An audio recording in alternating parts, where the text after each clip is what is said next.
Come on, really good, really good. Thank you. I call this meeting back to order. Yeah, okay, got everybody here. I didn't look before I did that. We have no action. We did discuss the grants and our contract with Young at Heart regarding those grants going forward, and gave some direction to our grants manager. So no action to be taken, but thank you for the patience. I'm a little behind schedule now. Tab T, our health insurance renewal presentation and request for approval. Mr. McLean. Thank you, Mr. Chairman, County Commissioners. For your viewing and listening pleasure this afternoon will be a rousing discussion about health insurance renewal. And then following that, we'll discuss a presentation on some life insurance. I have asked Brian with Diversified to give you a brief presentation. As you know, we contract with Diversified to assist in the management of the health insurance program.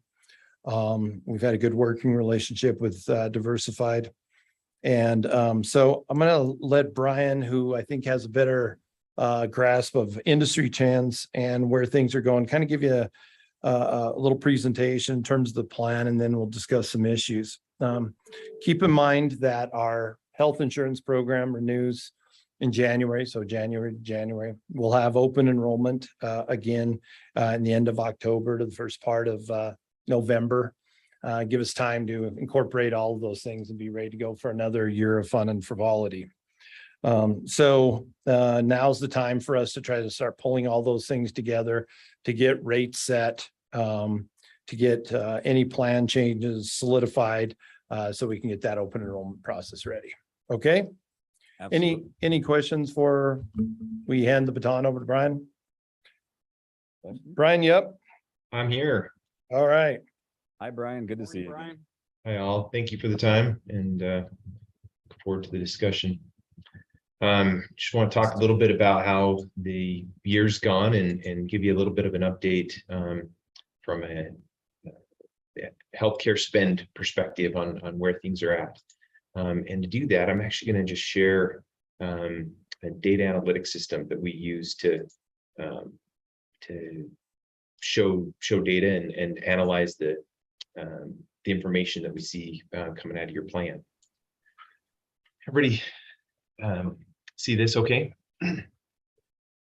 Yes. Okay.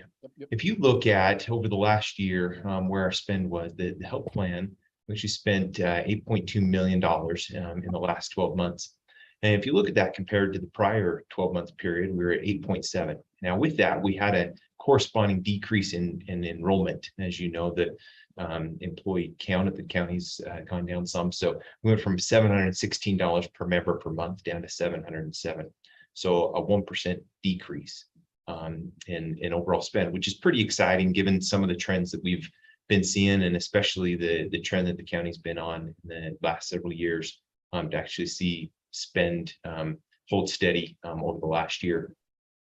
That said, there are a few things that I think are unique that we should talk about from a spend perspective and what kinds of things are driving healthcare costs, both of the county and then from a bigger cost driver perspective. So at the county, if you look at our conditions and what condition groups drive healthcare, our largest category is actually degenerative arthritis, followed by cancer. And I'm not sure I've ever seen a group that's been so unfortunate to see so many individuals with cancer over a period of time. And the last several years, we've been hit pretty hard with it. And as you can see on these bars here, what we're looking at in this first section here in the blue bars, this is the spend that corresponds with each of these conditions, and then the number of individuals. And so just 8 individuals there, but it accounts for the second highest category of spend there with cancer. Following that, we've got bone, joint, and muscle diseases. And that's actually both high from a spend perspective and from a claimant count, where we've got a couple hundred individuals actually with some sort of a diagnosis in one of those categories. Then heart and vascular diseases, and then finally trauma. So It is the signs as you look through this of an aging population, where you've got degenerative arthritis and bone, joint, and muscle diseases as two of the highest cost conditions. But then, also a group that's been struck with some of the conditions that you would hope to never see inside a group with those large number of cancers. As you get through this and see, okay, what types of conditions are more of a ongoing, something that you would expect, more chronic conditions.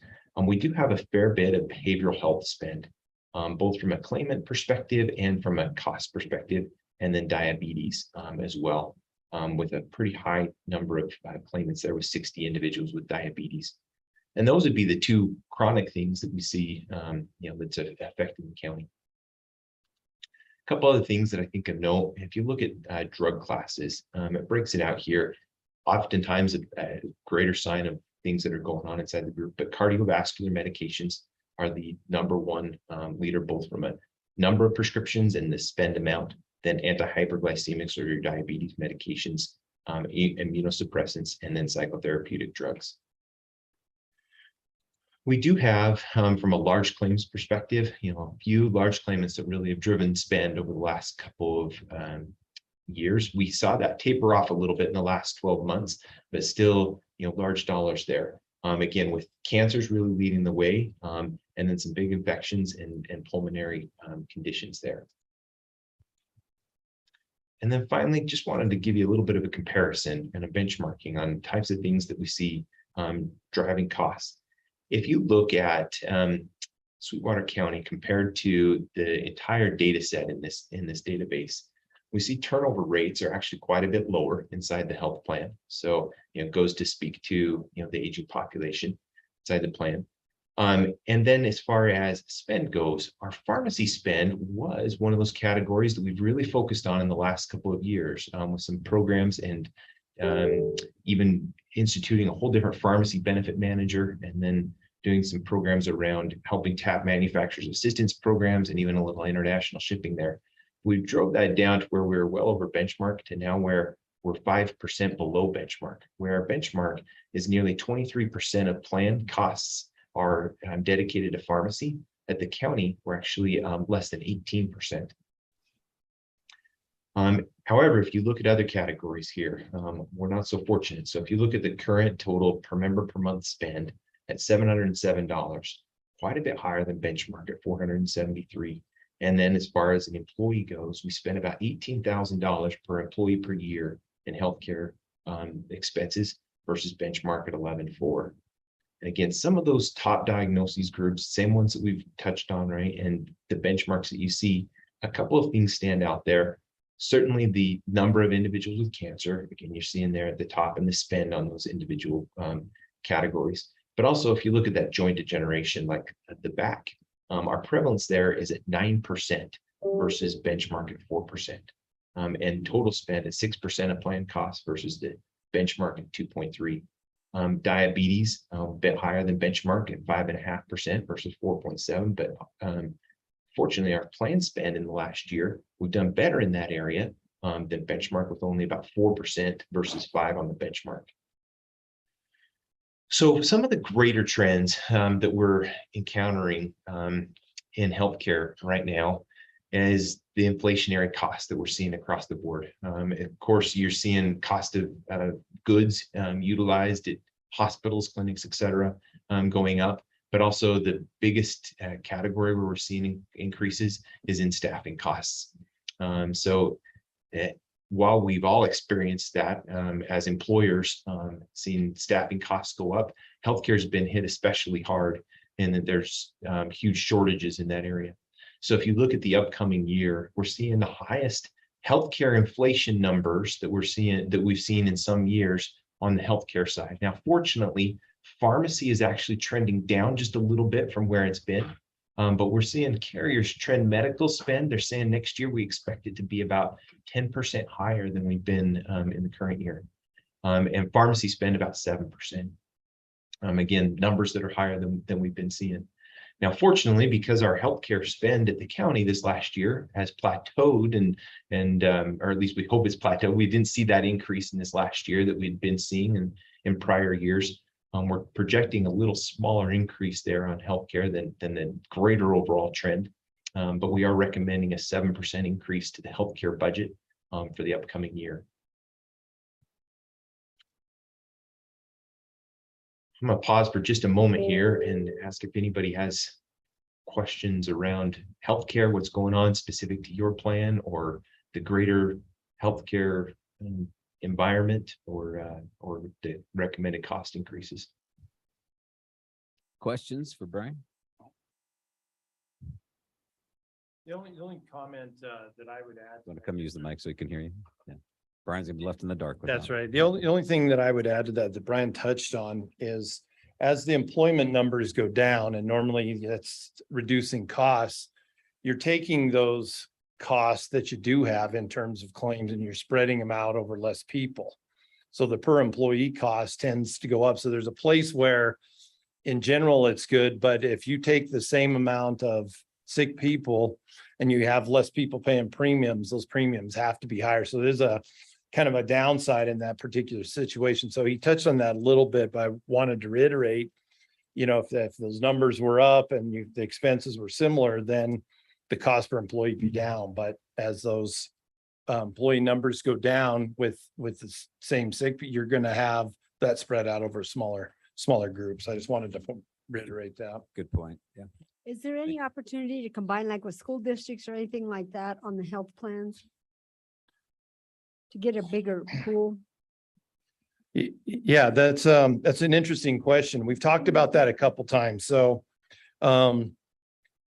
within the areas where it's easier versus the areas where it's more difficult, when you talk about areas, the only sort of one that's in the county envelope that we have discussed a couple times is the hospital. When you start getting to the cities, and we have discussed this a couple times with the cities, that's a tier of complication that gets a little more challenging. And if Brian, if you want to add to that at all, but one of the things that when we originally did this, the county has an enrollment solution that allows for that to happen. So we're not just enrolling. If you keep in mind that all the component units participate in that, they run payrolls at different times. What makes that manageable is that we have an enrollment solution that allows that to be reconciled. It's not just, we're not running one payroll and doing all the benefit stuff. We're doing 10 payrolls and managing that because of the enrollment solution that allows us to do that. The other thing that I would add is if you were in Colorado or Utah or many other places, when you start doing health insurance arrangements between other legal entities, you start getting into these multi-employer welfare arrangements, which are generally, and I'm going to say generally, require a trust and to be managed by a trust manager. So if you think in the big example of like PERS in California, the Public Employee Retirement System, where their benefits are managed, Wyoming does not regulate multi-employer welfare arrangements. So what we've done within the county to kind of move it in that direction, we move the health insurance into the 510 fund. So it's not commingled with the general fund. It has its own fund. All the expenses of the plan come out of that 510 fund. All the reimbursements go back into that 510 fund. So it's standalone. It is close to a trust arrangement as we would get. But with that said, while I think it's doable, there are some challenges when you start bringing separate legal entities in to do that. There has been some interest in continued exploration of that, but the easier ones are the ones that we've done, which are sort of under the county auspices, meaning they're a component unit. We fund, we create, we appoint the boards, things like that. Brian, is there anything you want to add to that? Love to. So a couple things to consider there is where's the cost savings come from combining. So as we explored, we actually put together a proposal. I think it was last year, Gary asked us to explore this again. And so we had put together a proposal of areas where we thought that there could be savings if we were to combine and create a greater entity. If you look today at your plan and where the spend is going, about 90% of the plan spend is going directly to claims cost. So the rest, the other 10%, is for administrative costs and for stop loss premiums. So those are the two areas where you'd say, okay, there's our potential, because our costs are our costs as far as claims go, meaning we don't see fewer provider visits or fewer hospitalizations or fewer cancers as a benefit of combining groups, but maybe we can drive down administrative costs or stop loss costs. However, the savings we get there is not as great as you might hope, in that even if we can save 20%, we're talking about the area that's only 10% of our planned costs. And so, our best proposals, we're saying, we think we can come up with about 2% of your overall planned costs by combining, and that just didn't seem terribly interesting to anybody to go through the complexities of that. But one other thing that you have to consider in that is the challenges of dealing with, nobody wants to pay each other's claims in that bad year, right? In that year when you have a lot of claims, that the next year the group's saying, well, why are we paying for the county's claims when they're the sick ones, or vice versa? Why are we paying for the school district this year when they're the sick ones? And so that combining of groups, you've got to have a little bit of an altruistic feeling about it when everybody goes in together and feels like, okay, we're going to help each other, in those bad years, knowing that when we have that bad year, that they're going to be there for us. But when budgets are tight, that's not generally the most exciting thing to deal with, is somebody else's bad years. And then the one other area which we've explored a couple times related to this is a slightly different approach, which would be using that larger group to leverage contract pricing that's more favorable. So I think the example where this has been done, I would say somewhat successfully, was in Las Vegas, where some of the casino entities would go, because they have so many employees, they would leverage that to negotiate lower rates with certain providers. Again, there's such a limited amount of healthcare where we are. I don't know what the net of that would be. Certainly our ability to do that in outlying areas would be much smaller, but that was another area we've tried to explore. Could we get together enough people to have some leverage in getting better pricing? As you know, in Wyoming, that healthcare providers don't have a lot of incentive to participate in the groups, because they already have more business than they need. It's not overly competitive. So where you might see a 10% provider discount or 15 in Wyoming, you might see 20, 25% or 30. I don't know what the current rates are in Utah. So that's the other area we've continued to explore. Did that answer your question? Yes, Okay. thank you. Other question?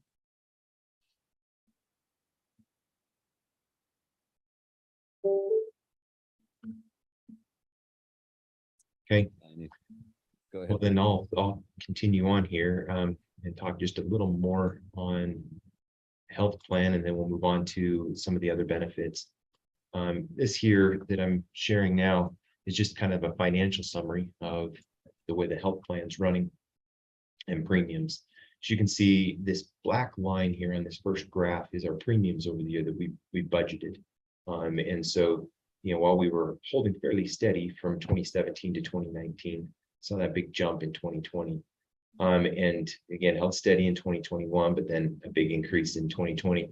At the 2022, the discussion is we need to temper that increase, in the future, where we don't go years where we don't take increases, but rather, spread that out a little more evenly and try and, make that trend line a little smoother than what we've seen. But if you look in the most recent 12 months, we budgeted $1,621 per employee per month in a premium, and our claims cost inside the plan has been $1,598, and then total cost with admin and stop loss at $1,711. On a year-to-date number, you're doing just a little better, where we're at 91% of plan costs going to claims and 103% all in costs, so running just slightly over budget for the year. There are a couple of things that lead us to believe we're likely to end up close to budget. So if we jump here to the statement for the year, we're at 220, and these might be numbers that are too small to see there, but we're currently about $200,000 over budget. However, we do have a couple of individuals that are now at that stop loss level, where stop loss will be picking up their spend going forward. And so that's going to help us going forward for the remainder of the year. So thus, we expect the year to end pretty close to right on budget. Finally, the last number I wanted to pull up in here was just the dental plan, because we are going to talk about dental next after medical. Our dental plan, we have not had an increase on dental in many years, in that it's run really well. And if you look at where we've run on a per employee per month claims number, over the last several years, we saw that dip down in 2020 when everybody said, well, I don't want to leave the house, let alone go to a dentist office. And then it really came on a big resurgence in 2021, where we jumped from $63 per employee per month in spend in 2020 to $83 per employee per month in 2021. Now that has tapered back just as we predicted it would, to a number that's closer to where you were in 2019 before the pandemic hit. But right now we're running about 96% all in as far as the premiums we budgeted to the claims we paid. But we do have an administrative fee on top of that that adds about 5% to the cost. So we're running just slightly over budget on the dental plan by about 1.5%. And so we're recommending a small increase on the dental for the coming year. So on the dental plan, their administrative fee is going up 1.1%. And then on the budgeted premium, we're recommending a 3% increase to the budgeted premium on dental, just to balance the budget there on the dental plan. Questions So, there? Brian, if I could just add, some of you may recall that we used to purchase health insurance, like a full indemnity plan. And I don't know, it's probably been 7 years ago or so when we self-funded that part also. Basically, we were giving them a lot of money for the premiums we were paying. And so for about that 7-year period, we were able to save the money going to the self-funded, as we do with the rest of our health insurance. This is first dental increase I can think of in a long time in that area. So that's been I think a good program for us. Any questions or comments? Okay, carry on, Brian. Okay, so moving on with that, on the vision plan, this plan is actually fully insured, so no risk to the county on this one. So we just pay the budget, and that one, we're not receiving an increase on that one at all. So that one's flat for the year. Now, we've grouped the rest of the benefits together as we just call them ancillary. And so what the ancillary benefits entail, we've got basic life insurance and accidental death and dismemberment. Now that benefit is paid for by the county for all employees. We've got voluntary life insurance where employees can purchase additional life insurance, and voluntary accidental death and dismemberment where they can purchase an additional accidental death benefit on top of that. And then finally, long-term disability, which is also paid for by the county. Now, unfortunately, we have had some a lot of claims on the disability plan in the last couple of years. As a result of that, we are seeing a big ask and an increase from Unum. So on the life insurance that the county pays, they're asking for a 30% increase and a 50% increase on the long-term disability. Overall, the whole program is a 22% increase, but that's balanced out with the premiums that the employees are paying on their voluntary benefits that are not going up. So that entire $4,000 a month is being would be absorbed by the county, because those are county paid benefits. However, right now, it is in a market, we're in a marketplace where carriers are being really aggressive as far as pursuing new business. So we did go out to look at additional carriers. So we bid with 6 of the most competitive carriers that we see right now that are all A-rated carriers, meaning there are other carriers that we didn't look at that we don't necessarily recommend for various reasons, but oftentimes more to the ratings than anything. But Lincoln Financial is actually the carrier we're going to recommend here, in that they, rather than an increase, they are proposing a decrease in costs. And so it would save the county some money in that it is a decrease of 29% in the basic life. Now, given that's a very low budget item, but then on the long-term disability, they're proposing a decrease in the long-term disability as well. So this one here would save the county $2,200 a month in going to Lincoln Financial. The equitable option is slightly deeper savings at $2,600. However, Equitable is a carrier that is a little newer to the group market in that they just entered the group market 2 years ago. And they're still working out some of their administrative issues and being a new carrier in that space. And so Lincoln Financial is one of the older carriers in the market, and somebody that we can wholeheartedly get behind and recommend with that savings number there of nearly 12%. There is one change that we are recommending on the disability, though, in that on the long-term disability, we can choose to purchase it at a benefit that covers 2/3 of an employee's salary if they were to go out on disability, up to $6,000 a month or up to $10,000 a month. Now, this is something that we have not addressed in some time, in that it's been at $6,000 a month, I think, for as long as we've worked with the county, which has been quite a while now. And so there are some individuals now that if they were to go out on disability, they would not receive 2/3 of their salary, because we've seen those salaries over the years creep up. So we're recommending a move actually to $10,000 on the long-term disability as far as a monthly benefit. So that an individual would receive 2/3 of their salary up to a maximum of $10,000 a month.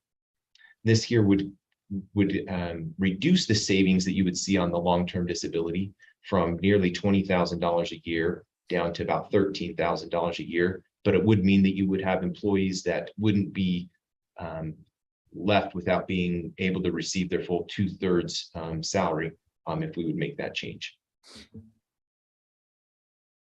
Thank you. Questions on that, on these benefits?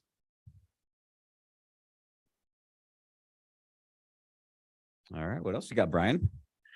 Last thing I was going to touch on was just on the voluntary life insurance. So today, employees are able to buy additional life insurance, and they can buy up to $110,000 without any health questions. And then they can purchase above that up to 10 times their salary, or $500,000. It is a term life policy, meaning it does just run for the term that they're employed, and then there's an option to continue that policy should their employment cease at the county. We are, again, as part of that, making that recommendation to move to Lincoln, but they are increasing that guaranteed issue to 200,000, meaning all employees can purchase up to 200,000 without having to go through health questions. And then for spouses, up to 50,000 on spouses, which again, a great benefit, something we're excited to be able to increase that limit for employees to be able to get a higher limit than what they've been able to purchase in the past. Brian, just to be clear, the 200,000 is new employee enrollment, or since they're offering the product, are they extending that for this open enrollment to existing employees also? I don't have a final answer on that. The sales rep thinks that they can push it all the way to all employees, not just new employees. But had to finalize with underwriting, and I'd hope to have an answer before this meeting, but do not yet. But I think we'll be able to offer it to all employees just based on his thoughts behind it, but don't have a firm answer yet. Very good. Any questions on that? All right. Where are we at, Gary? What are you looking for? I think the couple things that are important. As you know, we set budgets in July. We do open enrollment in January. So as some of you'll recall, we budgeted a 7.5% increase in July. So what Diversified's recommending is a 7% increase. And I think that we're tracking right now in good shape. We've made some progress on the pharmaceutical side to bring some of those costs down. And so that should be, even with the small dental, and of course, keep in mind the dental is a very tiny portion of the overall spend, should put us in good shape in terms of the forthgoing funding. Our goal today, I think, is to be able to set those premiums such that the rest of the machinery can get ready for open enrollment with that 7% increase. Now, that increase would include those premiums for retirees on the plan. Obviously, they're part of our group plan. They're not in a separate plan. Obviously, that's an area that's always of concern of folks that are on fixed income. But to do otherwise would have the plan subsidizing those costs. Over the past 4 years, maybe 5 years, we've seen, less retirees. If you remember, and this is something that I think we can discuss going forth, the county originally created the retiree program prior to the Affordable Care Act changes and some of those things that the retirees, if they had pre-existing health conditions, when they left employment, you couldn't get affordable coverage because and by the time you get to that point, all of us have some pre-existing condition. And so the county felt like it was, essential to provide continuity. Today, that's not the case. And there's coverage available both in the marketplace, Affordable Care Act coverage, and so on and so forth. So that's an area that I think is worth revisiting in terms of what our original goals were and whether that still makes sense. And I think you've seen that as more and more folks have retired, selecting options that make sense for them, meaning we see a much higher percentage of individuals choose marketplace coverage, maybe stay on the county's vision and dental, which is really cheap, and that's fine, which is harder to get in the private market.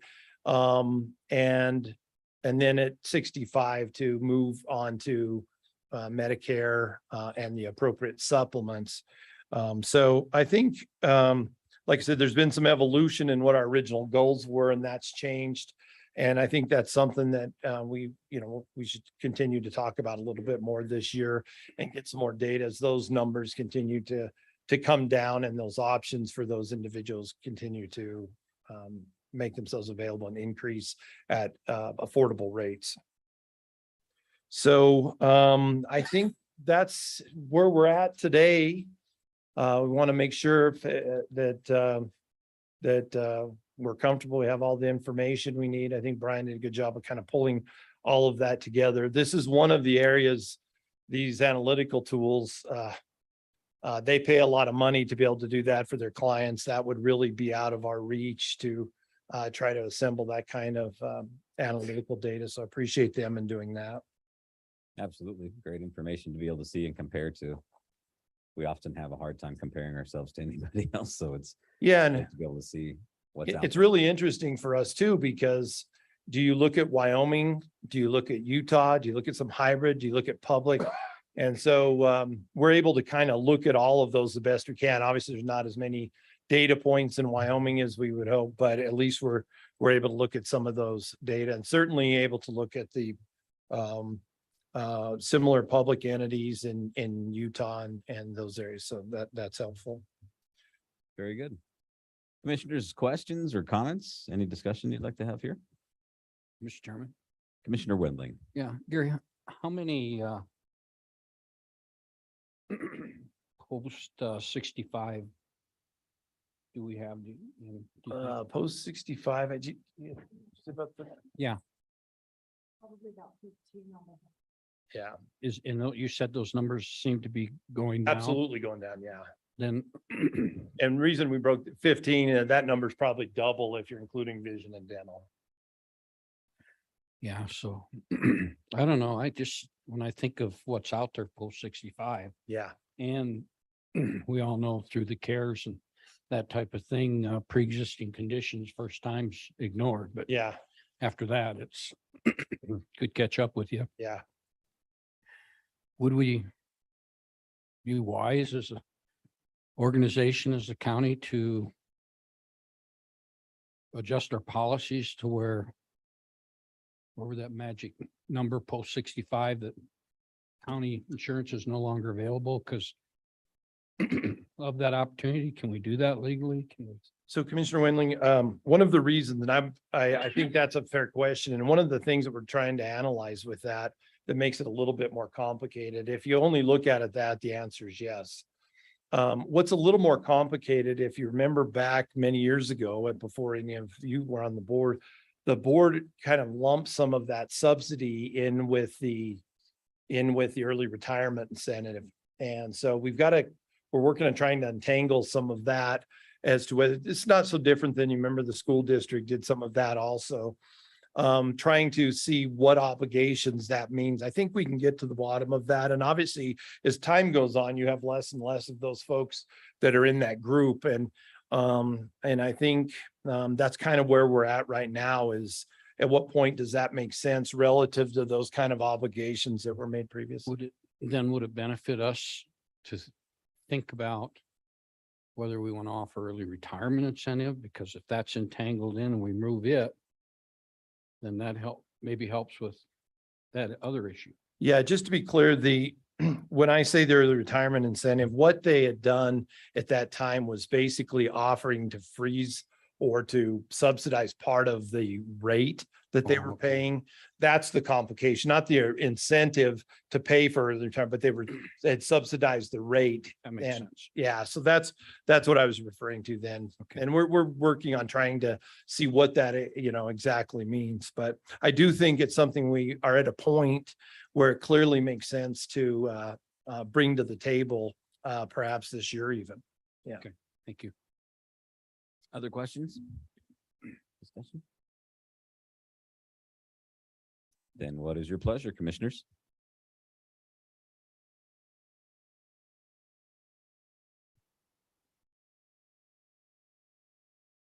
There is no pleasure here. What would you like to do today? Is this something we would like to approve? Would you like more information later? What would you like to do? Gary? On this, are we looking at, it's obvious that we're looking at changing the Lincoln based on the recommendation. So do we approve the whole package or do we want to let it sit and bubble a little bit and do it at our next meeting? Both of those. So we scheduled this, so there was a little wiggle room if we need to do that. From my standpoint, I feel like that the 7% recommendation is pretty clear. I mean, I think financially, that's a mathematical issue. And I feel strongly that we need to do that. With respect to the Lincoln Financial piece, as Brian pointed out, the long-term disability component, for those of you that haven't worked with it, is super important tool for both employees and the county, because you get lots of folks who get, as Brian pointed out, cancer or severe disabilities related to their health condition, and they're just scrapping, trying to hang on because they've got nothing else. And it's a fight in the employment arena. It's a struggle for them. And so LTD's been a very important part to allow folks to have some quality of life moving forth, and also for the county to move forward with that. I think the proposal from Lincoln Financial is very, very good. I just don't see us doing a lot better than that, regardless where we go. So from my standpoint, I would recommend acceptance of that proposal at the $10,000 level from the $6,000 level. So. Well, I'm totally surprised that our health aspect of it didn't go up more than 7%. I was expecting 9-10% Yeah. increases just because of all the reasons that Brian talked about why healthcare is going up. So I think we did I know, knock on wood, but I think we did a pretty good job when we predicted the 7% in our budget. Yeah. So I just think we need to lock into it before it gets away from us. Thank you. Could I also ask about the Inflation Reduction Act, so-called, and pharmacy prices? Is that going to help us at all? I know it's Medicare is allowed to negotiate. Is that something that we'll see down the road, do you think? I don't know, Brian, do you have any sense of what that would mean relative to our plan yet? Not yet. It doesn't appear to affect anything in private markets. It's just at a Medicare level. And even still, they're trying to figure out how to implement that. So it sounded really good in theory, right? But now it's how do we actually implement that in a meaningful way? So I think it'll be months before we have an idea of how it'll affect Medicare. But then as far as that transitioning to, how do we help plans outside government with that negotiation? I don't think there's any provisions right now that will help us there. Fortunately, one of the things we are seeing on the pharmacy side is that a number of these specialty medications that have been tied up for years and years are getting a biosimilar equivalent this year. And so one of the areas where you guys have been hardest hit is in medications for rheumatoid arthritis and other autoimmune disorders. And Humira is the leading medication in that category. And there are 4 biosimilars that will hit the market in 2023, which will start driving costs down there. So we do expect inflation in pharmacy to slow significantly over the next couple of years.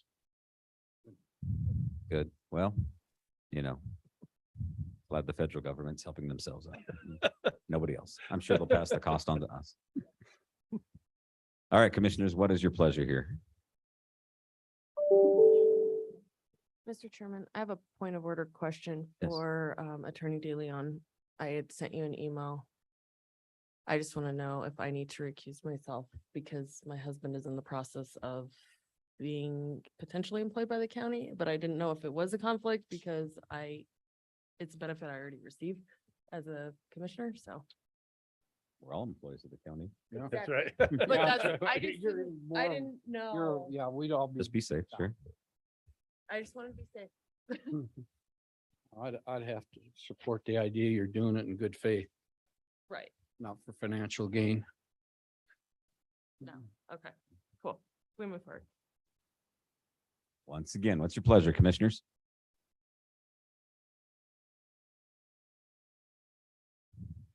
Mr. Chairman, Commissioner Wendling. John, do we need to break that out and do the Lincoln one separately or just approval of the package as presented and recommended by Mr. McLean? Appears that there is full agreement, so you could do it as one, and as we learned before, if there's a separation, then you might have to do it in two.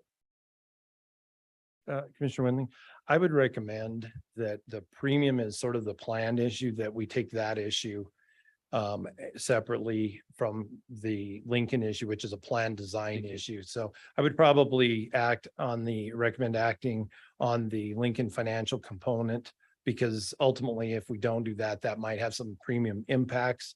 So I would recommend doing that first, and then secondly, the $6,000 or $10,000 level with the Lincoln, and third, the premium at 7%. So 3. We need to do those individually, you think, John? It doesn't. Yeah. All right. Commissioners, what's your pleasure then on 3, moving to Lincoln, moving to the 10,000 and or the 6,000 level, and approval of the premiums? Okay, we'll need a little bit of help with this. We all do. Okay. First of all, Mr. Chairman, I'll make a motion that we move with the Lincoln Financial recommendation that has been presented at the 10,000 level. Thank you. I have a motion. Do we have a second? I will second that. Any further discussion? All those in favor, say aye. Aye. Aye. Any opposed? No. Thank you. What's the next one? Now we'll move on to premium. Just overall premium of 7, or approve the, how does it say? Approve the 2023 health insurance renewal premium. For active employees and retirees at 7%. Mr. Chairman, Yes. I'll make a motion that we approve the annual premium renewal for active employees, retirees, and Gary, what was third group? The active At employees and 7%. retirees. Active That's it. employees and retirees as presented. Thank you. We have a motion. Do we have a second? Second. Any further discussion? All those in favor, say aye. Aye. Aye. Any opposed? No. Thank you. That's a lot of work to put into this, and so we'll guys. appreciate you being able to I think give we're it to very us in a fortunate. nutshell. I think we're very fortunate with our health insurance for our employees, and people that are involved and because I think of their work is why those 7% is where it's at rather than 9 or 10. So We'll be bugging you for your renewals, so just for those who. there you go. Get her done. That's right. That's all I can say. Thank you. Thank you. On to tab U, a New York Life presentation. I will preface this with, we have two commissioners who are going to recuse themselves from this discussion. Thank you. And just knowing that beforehand,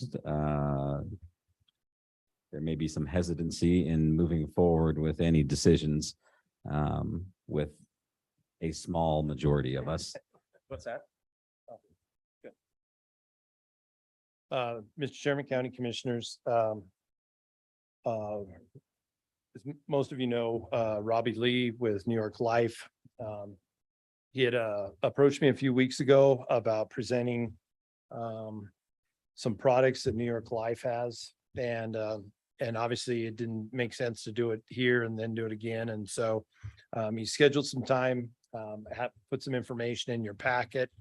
And so he's going to go through kind of how the product that he has, and we'll entertain some discussion following that. Okay, Thank you. Mr. Chairman. Chairman, Councilman. I apologize, Robbie. We had discussion just about the two commissioners recusing themselves. And it also came up that we will have 3 new commissioners coming in January 1st. And so I think the general discussion, we aren't sure if we want to have you present now and then have to come back and present in January.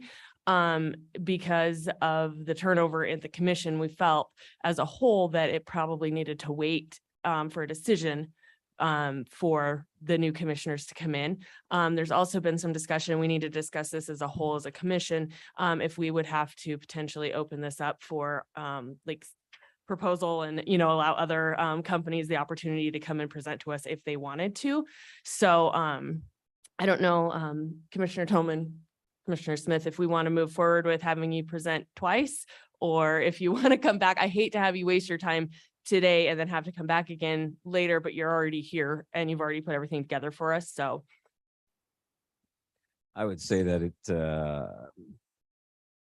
I don't think there's going to be any decisions made, just from the feeling that has come forth with especially with the 2. I'm not going to be here in January as well. And so, so just knowing that, I don't feel comfortable making a decision about a long-term benefit for the employees. So I don't think any decision is going to be made till January. So that's really, I guess, what we're saying. If you'd like me to hold off, that'd be fine. If you'd like me to just give you an overview of the product and the proposal, we can do that too, if you would like that.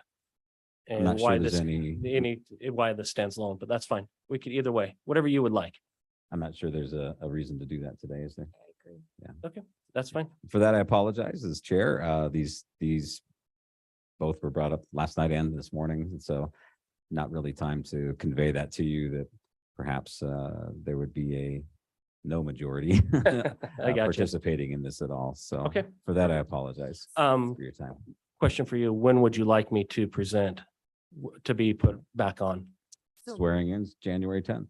Mr. Chairman, I guess I can make a motion to postpone this to the second meeting in January, if that would work for you. That would work. If not, or any time after that when you can get on the agenda. No, that would be perfect if I could be there. That'd be outstanding. Thanks for the information. This is something we can share with the new prospective commissioners and be reading it ourselves. Correct. And I can get you more if you need. Oh, my intent was that I'll make a motion to postpone this agenda item until at least the second meeting in January. We have a motion. How about a second? Okay. All in favor, say aye. Aye. Aye. All right. Thank you very much. Thank Thanks you. for your time. Sorry. Oh, you're fine. Sorry you're related and have friends and stuff. It's, it's rough. We'll go on to tab V with our other fellow commissioners. Thank you.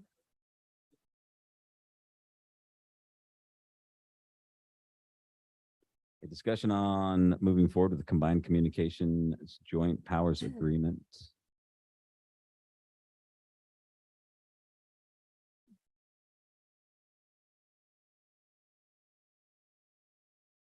I'm left alone.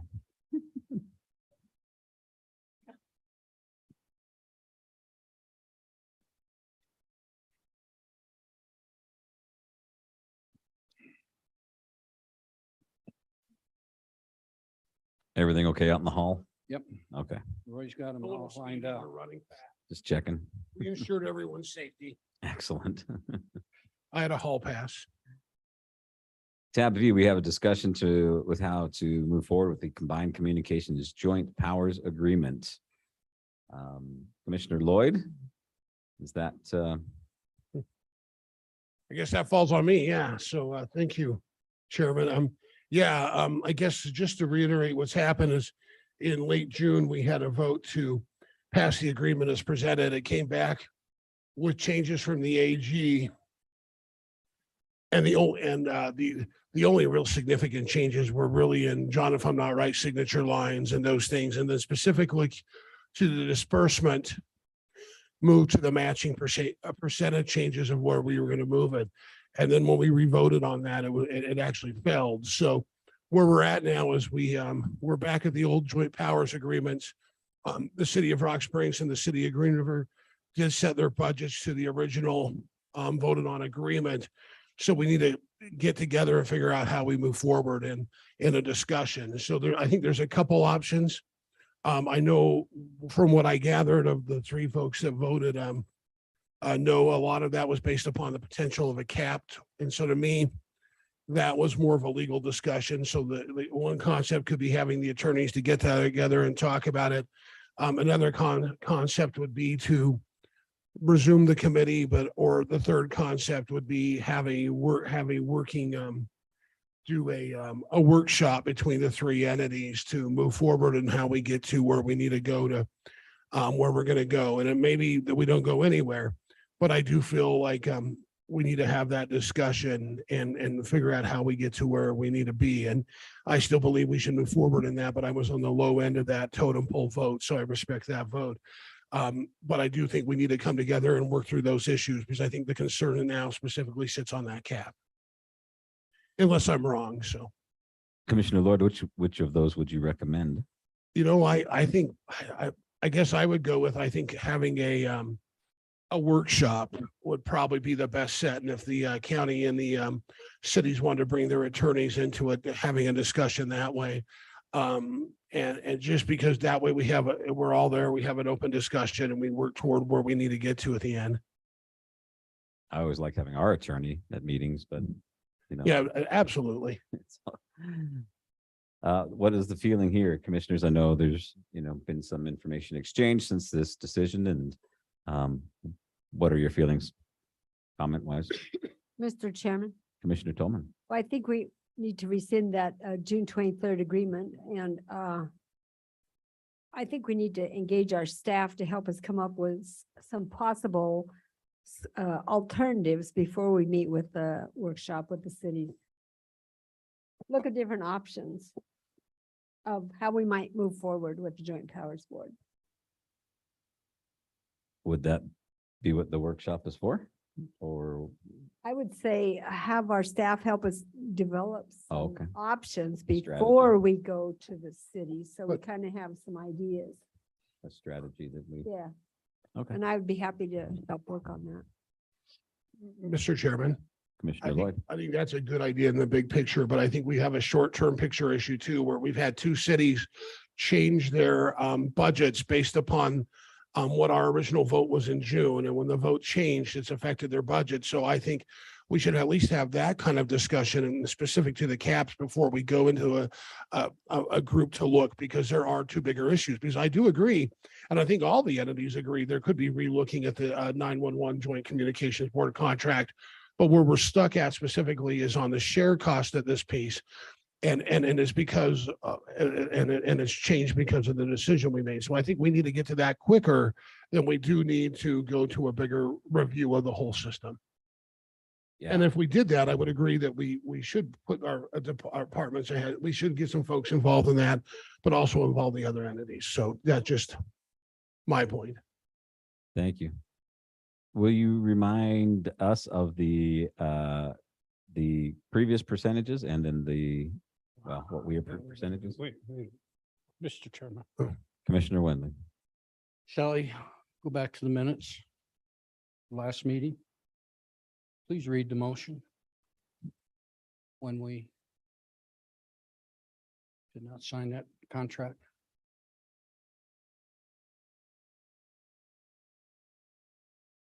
I know what it says, but let's read it for public. Yep. And how it was approved, and then, you know what I mean? Motion was moved.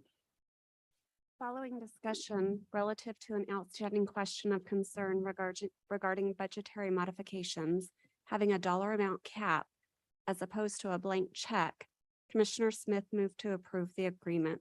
Acting Chairman Lloyd seconded the motion. Following discussion and a roll call vote, the motion was defeated with Commissioners Toman, Shanefield, and Wendling voting in opposition. Acting Chairman Lloyd requested permission to reach out to the committee and the attorneys involved to see what can be done. Following discussion, Acting Chairman Lloyd requested to place the item on the September 6th, 2022 Board of County Commissioner meeting to discuss how to move forward. Okay, thank you. You're welcome.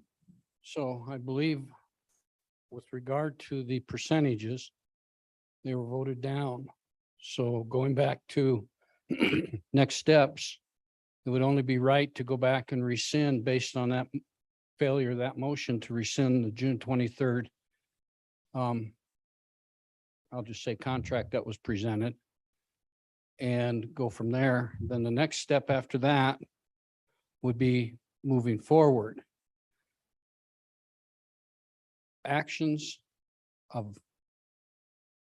last meeting and the rescinding will take care of the conversation of the percentages. The holdup is wording in the contract that will control what we always reference as the open checkbook.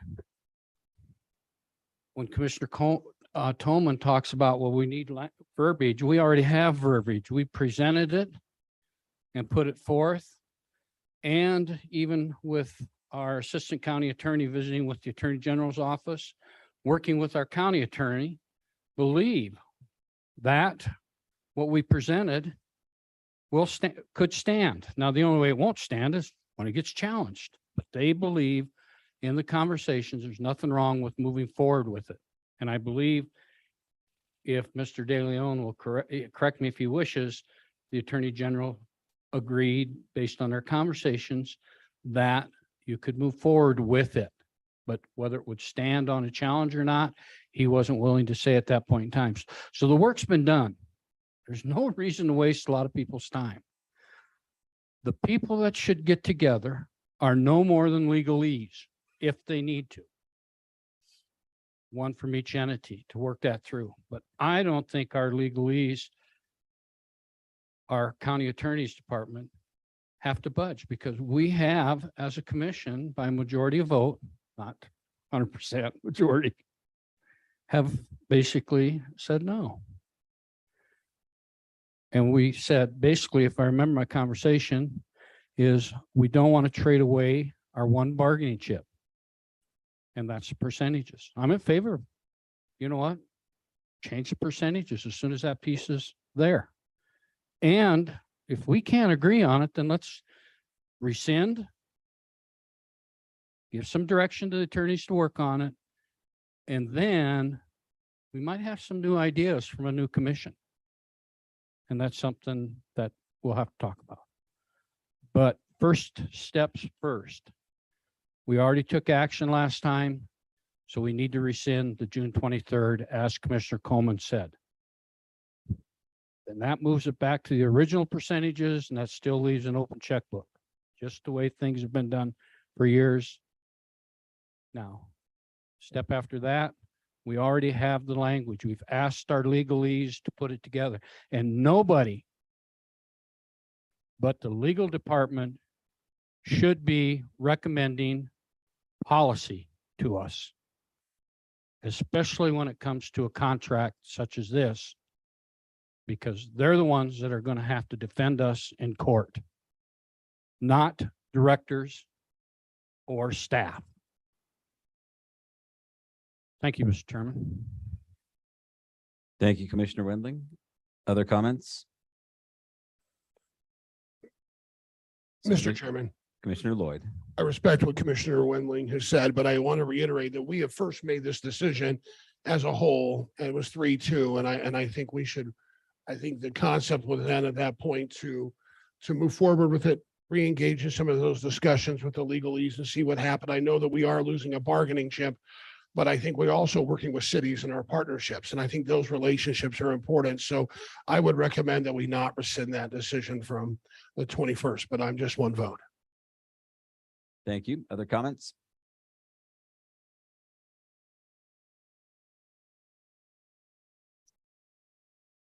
Is there a motion to be had? Would anyone like to make a motion? then? Mr. Chairman, Commissioner Wendling. I'll make the motion to rescind the June 23rd decision regarding the contract with Joint Communications Board, or not with Communications Board, but with the cities of Green River and Rock Springs. We have a motion. Do we have a second? Second. We have a motion and a second. Further discussion? All those in favor say aye. Aye. Aye. Opposed, no. No. It passes. Thank you. step. Next step would be, I believe, John will get with the attorneys. well, I think that's the right way to go. But again, you already have wording, that type of thing. So, and then I think the piece, if it's all right with you, Commissioner Lloyd, Commissioner Smith, yeah, keep us up to date. But when it comes to finalizing that contract, I think it should be put in the hands of the 3 new commissioners and our present 2 commissioners. And if Commissioner Toman and Commissioner Shanefield disagree, I'd like to know that. No, I agree. Thank you. Mr. Chairman, Commissioner Lloyd. I do understand of having some decisions wait till the 3 new the 3 new commissioners come on, but some of our decisions have to be made now as part of our due diligence, because I'm in office for 3.5 more months, and so is Jeff, and so is Doc. And I think this decision was discussed and reviewed before the new commission was coming on. So I think in a decision like that, I don't think it's imperative that goes on. Are we just going to let every decision roll? So that's just where I stand. Mr. Chairman, Commissioner Wendling. you know what? Roy's right. There are some things we need to, and this may be one of those. If it can come across with that change in the language, the way we're recommending it, and our attorneys come forward and says, hey, this will close the open checkbook, then I would support that. If we can get it done, then let's keep on working. Sure. Mr. De Leon, Chairman. you thank look you. as though you'd like to say something. So yes, I appreciate the ability to communicate with the other attorneys. Even in terms of the discussion, in terms of the open checkbook, there are still some substantive variables that I think the board had talked about. So it doesn't have to necessarily be completely black and white. There were potentials we talked about there being a cap. And where would that stand? Where would that be? What's appropriate? Those are all substantive considerations that ultimately are policy decisions and ultimately non-legal in nature that the boards would have to make a decision on. Sounds good. Whether it's this one or another one.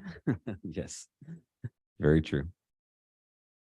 Thank you, commissioners. Let's move on to tab W. We'll stay with the Combined Communications Joint Powers Board, and we have a resignation, which we have known about, as well as a appointment for the board. What's any questions, first of all, or discussion? Mr. Chairman, Commissioner Tolman. I'm ready to make the motion to approve the resignation of Joan Savage and appoint Cindy Johnson as the county's appointee to the Joint Powers Board for Communications. We have a motion. Do we have a second?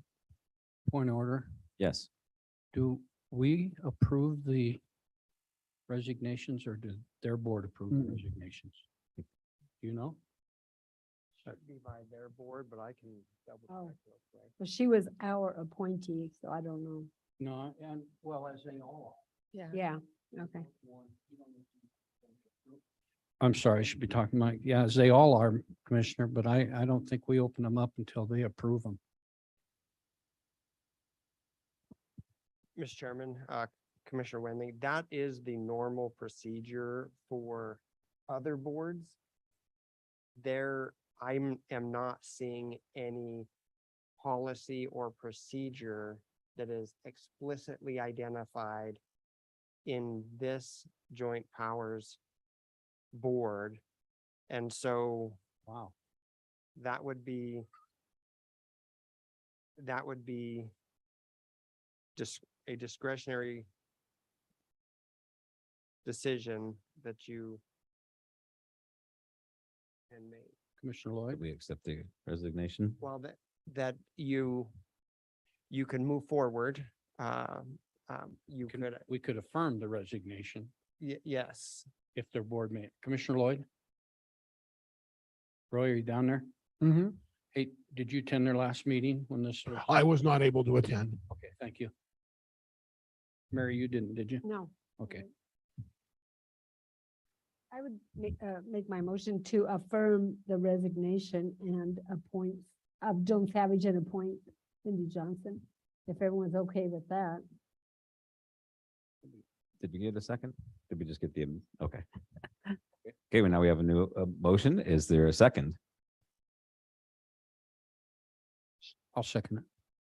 Thank you. Further discussion? Mr. Chairman, Commissioner Shanefield. I just, I need to state that if we have, I mean, she was appointed in March by us, and Dr. Joan Savage has stated in her resignation that she didn't feel like she had any idea what the responsibilities and expectations were for her to perform her job as a board member. So I'm very disappointed in that Communication Joint Powers Board, if that is the case, that she was not given information and was not supported as our appointee. Mr. Chairman, Commissioner Toman. my comment is that we as commissioners need to step up and take responsibility. Airport got a new board appointment. I know Devin's going to do a great job of orienting him, but I think we individually have got to step up and help introduce these, especially to the major boards.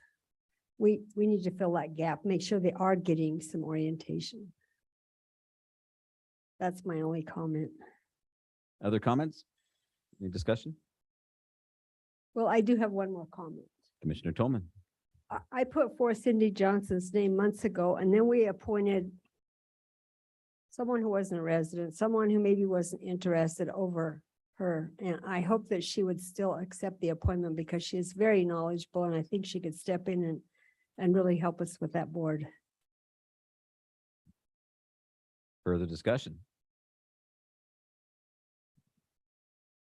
Then all those in favor say aye. Aye. Aye. Any opposed? Thank you. I will personally reach out to her. Thank you. Appreciate that, Commissioner Toman. We have in our amended agenda, then tab X, our request to amend, sorry, no. It is the grant agreement with Rock Springs Airport. Mr. Brubaker. Morning, Devin. Mr. Chairman, Commissioners, before you is a Federal Aviation Administration grant agreement for $493,550. It comes with it a local match requirement of $13,161, which the airport board will be covering with our own airport cash, so no additional funding requests from the city or the county. That local match amounts to 2.5% on the grant. This grant is to go towards a commercial terminal modernization This is a grant that I've been working on for, 6 months now, trying to get additional money for the project. We still have additional money we're still requesting. This was the most they could get us this federal fiscal year. There is an urgency to getting it approved and signed due to it being the end of the federal fiscal year. So I appreciate your willingness to amend your agenda and get it on today. It will require a pretty quick signature from the chairman and county attorney if it is approved, so that it could get signed by the city tonight and then the airport board on Wednesday of next week. So we meet the FAA's deadline. So happy to answer any questions you all might have, but pretty simple in my mind, at least. So Would you restate the two numbers? You're too fast for me. 493,550 is the grant amount, and the match is $13,161. I like that return. That's awesome. Good job. Good job. Yeah. Other questions? No, I'd be happy to make that motion to approve the FFA grant for 493,550 with a local airport budget match of 13,150, 161. 160. Is that appropriate? Sounds great to me. And And authorize the chairman to sign thank you. as Appreciate that. required. We have a motion. Do I have a second? second, Further discussion? All those in favor say aye. aye. All right. Any opposed? Excellent. While you're here, can you give us just an update real quick on where things are with the terminal project? Sure. And as always, I'm happy to give anybody a tour that would like to come up and get a tour of the project. So reach out to me when we get something scheduled. Both additions are vertical. They are largely enclosed at this time with just foam board insulation. They're doing rough-in mechanical, fire alarm or fire suppression and roof drains. Roofing is complete on the small addition on the west side. Hopefully we'll be starting the roofing on the east side next week. I have a construction meeting in 16 and a half minutes that I will hopefully get a better update on schedule. But we are, it's moving along very slowly. We are by contract supposed to be done December 16th of this year. So that's 3 months away from now. If we're done by December 16th next year, I will throw a party. It has been a very difficult project. I've done close to $1.5 billion of airport construction in my career, and this has been the most difficult project I've ever done. It's been very complicated. There's a lot more that I can fill you in on one-on-one or an executive session, but right now it's just been difficult. It's a great update. We appreciate that. And we'll let you go to your meeting. So, All right. so you can keep them moving. Keep it All right. going. Sounds good. Thank you again for your support, and the grant should be in your inbox. It was there yesterday. Okay, so perfect. I will Awesome. Thank you. finish it up after this meeting. Thank you very much. Thanks, Devin. Appreciate your help. Keep up the Thank good you. work. Excellent. That brings us to good of the order. What do we have today, commissioners? Hold on one second. I have. Mr. Chairman, Commissioner Lloyd. I'll just start. I've attended some board meetings. I wasn't able to attend the 911 meeting, but I did attend the events complex meeting and the conservation district meeting in the last couple of weeks. Also made visits to Young at Heart and Golden Hour during my time to visit with their folks there. I also want to say I've decided I won't be going to the Waco conference coming up. I have some other business I need to attend to, but also I think it's really set for education for moving forward. And with that, I don't think it would be the best fit for me to go. So I won't be moving. I won't be going to the Waco conference unless we feel there's a need that we need to have some representation, and we're not going to have a lot of folks there. With that being said, the only other thing I want to share is just to commend the clerk's office for a well-run election. It was very timely. There wasn't a lot of complaints, and usually, on a rants and raves page like that I don't like to watch, usually a day like that, it's nothing but, hey, this is what was wrong. But it was a really good. And even though there were significant changes in the process with the ID, and some of that did take longer, especially if there was a change of party or a new registration, I thought the process went very well, and I think the clerk and her folks need to know. And I've already stopped by to tell them all that, but I think publicly they need to hear that, because I think the election went very well. So with that, that's all I have for my good of the order. Thank you, Commissioner Lloyd. Mr. Chairman. Commissioner Tolman. I want to offer a special thanks to Eric Bingham, Aaron Wyatt, and staff for getting our federal land use plan edited and finalized. And there is a link to the website. We're getting copies. I'll be following up with Eric to get some hard copies printed also, and making sure that those plans are given to all of our federal partners. So when the governor and those federal agencies do their consistency review, they can see where they need to be consistent with what we believe about the federal land planning issues. So that was a big one. So thank you everyone for help on that. And a special thanks to P&Z who acted as our sounding committee to go through word by word and help us draft that. That was wonderful. So thank you, thank you.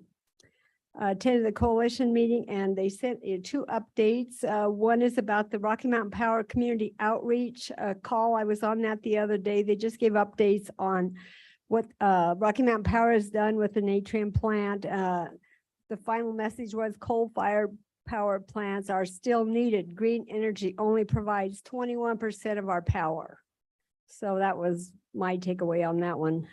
They are doing a lot of community outreach and trying to work with the communities. Attended the Board of Equalization tax appeal. We had one appeal and one no-show on August 24th.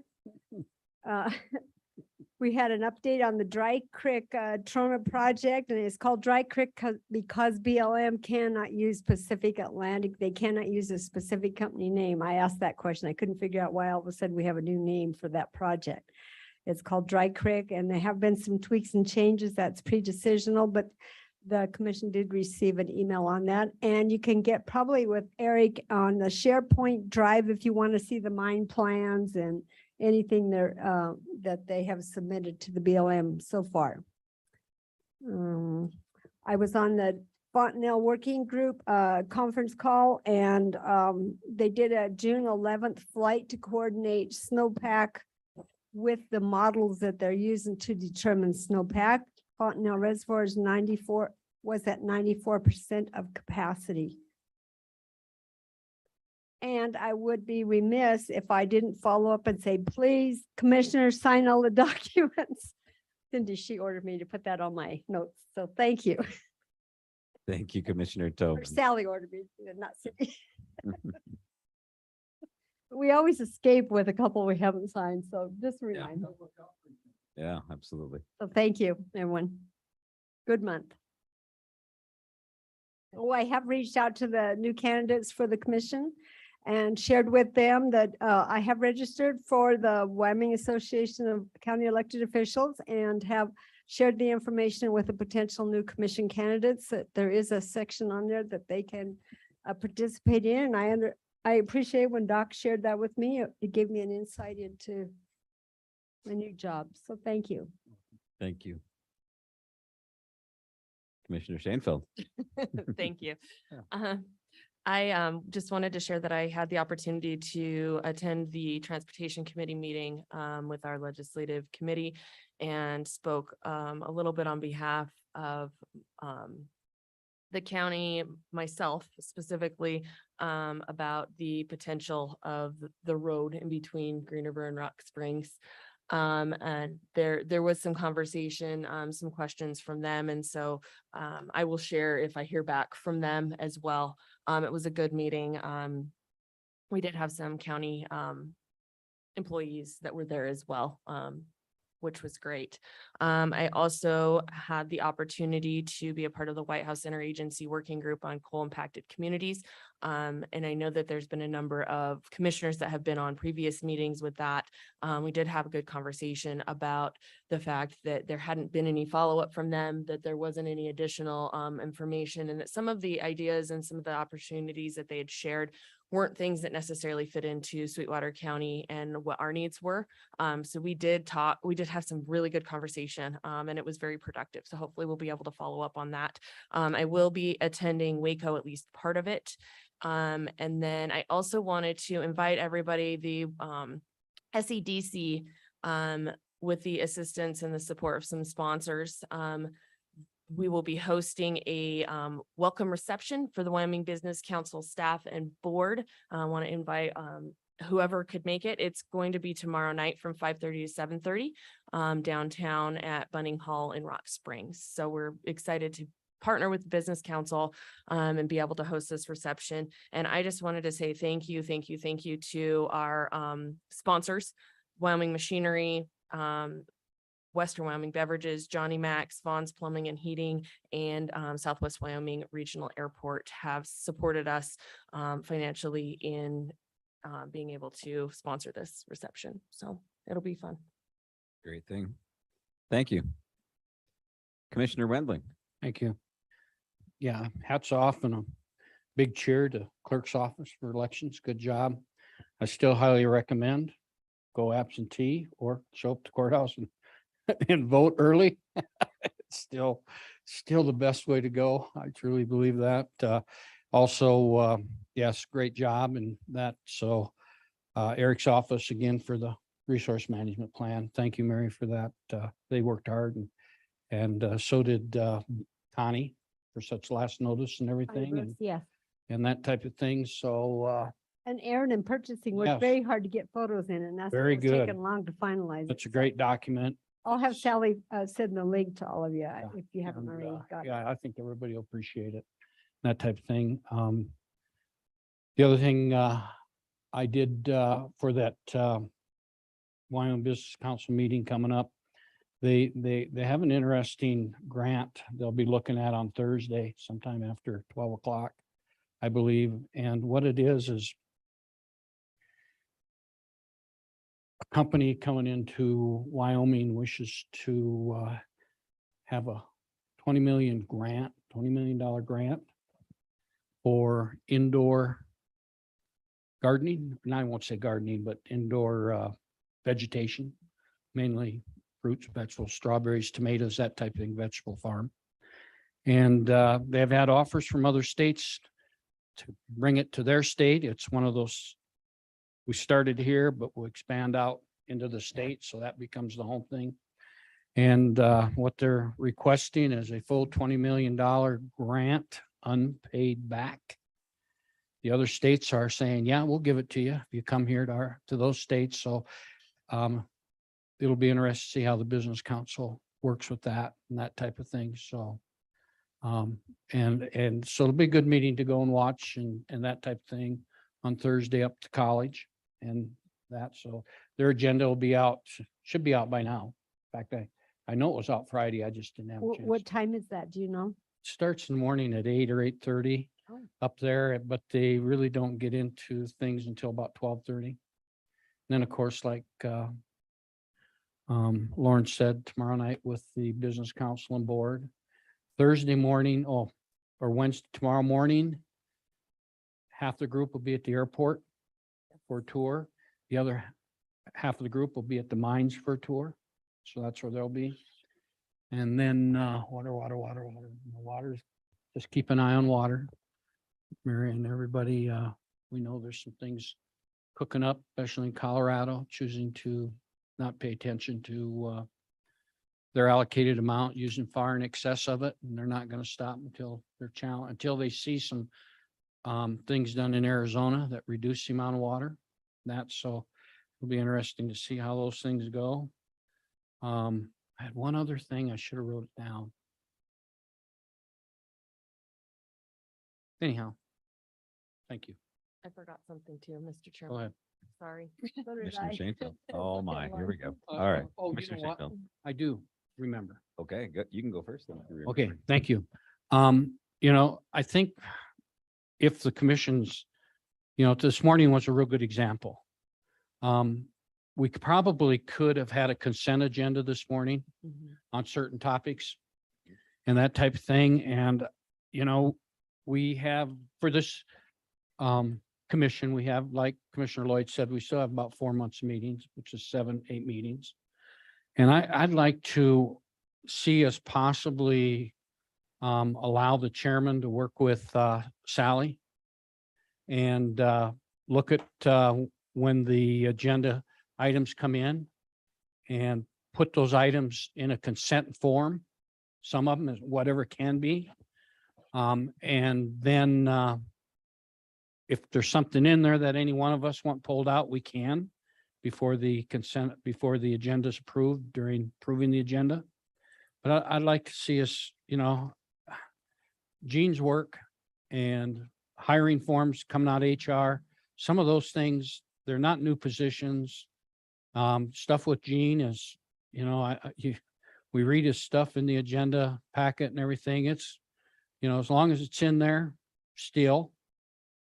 If we have something we really want to discuss, or one of us wants to, we can pull it out. But I'd like to know your thoughts of allowing the chairman and Sally to begin working towards, a consent agenda and see how it works. And then, we can finish out the year that way. And then if it wants to continue, somebody else can make a choice. I like it a lot. I'd like, yeah, maybe it doesn't work. We tried a couple of meetings and it doesn't work. Maybe it Go works back. for a while, but yeah, I like that a lot. I think that would help us with the flow and some of these items again that need our approval, but maybe don't need a lot of discussion. Other thoughts on that, on the consent agenda? Is that okay? Okay. Commissioner Shanefield, what else did you forget? I apologize. I add. forgot to talk about the specific purpose tax. The information has started, information only has started to go out. And if you have been out at the golf course or even by the rec center, there are signs that say potential specific purpose project or a potential project for a specific purpose. So those are out. There will be some put on roads and other projects in Green River. They were put in in Rock Springs just because of the frequency of people going out to the golf course. We wanted them to understand that those were projects that were potentially going to be, that are going to be on the ballot. There is also brochures that are informational only and information being updated on the county website. So I have some brochures if anybody wants that help the conversation and are just nice summaries as well. And then there is a PAC that has been formed through the Chamber of Commerce in Rock Springs, and they will be working on some additional things for Vote Yes and signs and things like that. So just so everybody has a heads up that there is information being pushed out. It's good information. It's got a good summary of all the projects, as well as what is the specific purpose tax and some of the previous tax projects as well. So.